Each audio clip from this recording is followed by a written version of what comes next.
আজকে শেয়ার করব আমাদের চাঁদ রাতের ছোট্ট একটা ভিডিও ব্লগ যেখানে আমার ছোট বোন বানাচ্ছিল ডিমের পুডিং। তো সবাইকে আসসালামু আলাইকুম, ওয়েলকাম টু মাই ব্লগ।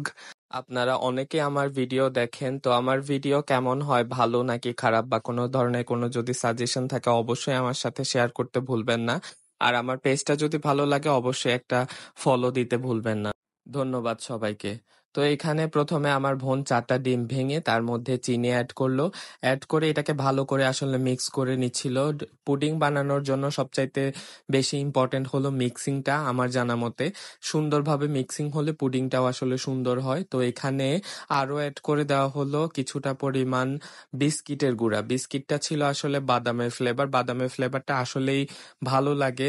অথবা আপনারা এখানে বিভিন্ন ধরনের এসেন্সও ইউজ করতে পারেন, যেমন ভ্যানিলা এসেন্স বা চকলেট এসেন্স, যে কোনো ধরনের এসেন্সও ইউজ করতে পারেন।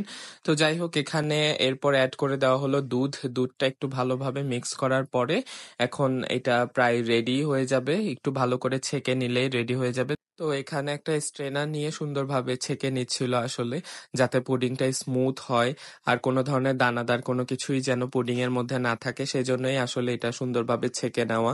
তারপর এখানে ছেঁকে নেওয়ার পর এখানে অ্যাড করা হলো গুঁড়ো দুধ। গুঁড়ো দুধ দিলে আরো বেশি মজাদার হয়। গুঁড়ো দুধটা অ্যাড করার পরও একটু ভালোভাবে আসলে মিক্স করে নিচ্ছিল হুইস্কারের সাহায্যে। তো এটা হলো আমার ছোট বোন। আমার ছোট বোনই পুরো পুডিংটা আসলে বানিয়েছে। তারপর আসলো মূলত ক্যারামেল বানানোর পালা। ক্যারামেল বানাতে গিয়ে আসলে হয়ে গেছিল আরেকটা কাণ্ড। আমি একটু বেশি কারিগরি করতে গিয়ে ক্যারামেলটা পুড়েই ফেলেছিলাম।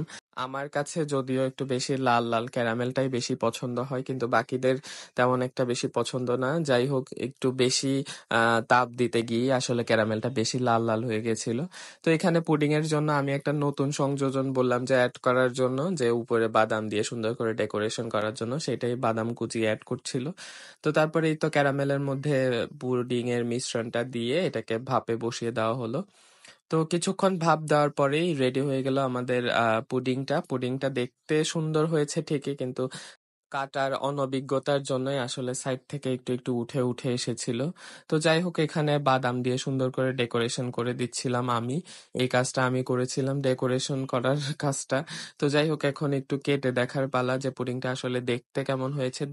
দেখতে আমার মনে হয় যে খুবই একটা স্যাটিসফাইং না হলেও এই পুডিংটা ছিল খেতে খুবই স্মুথ। আমার খুবই মজা লেগেছিল এই পুডিংটা খেয়ে। তো যাই হোক, এটা ছিল আমাদের ঈদের ছোট একটা ভিডিও। তো ভিডিওটা যদি ভালো লাগে অবশ্যই একটা লাইক, কমেন্ট আর আমার পেজটা ফলো দিতে ভুলবেন না। আল্লাহ হাফেজ।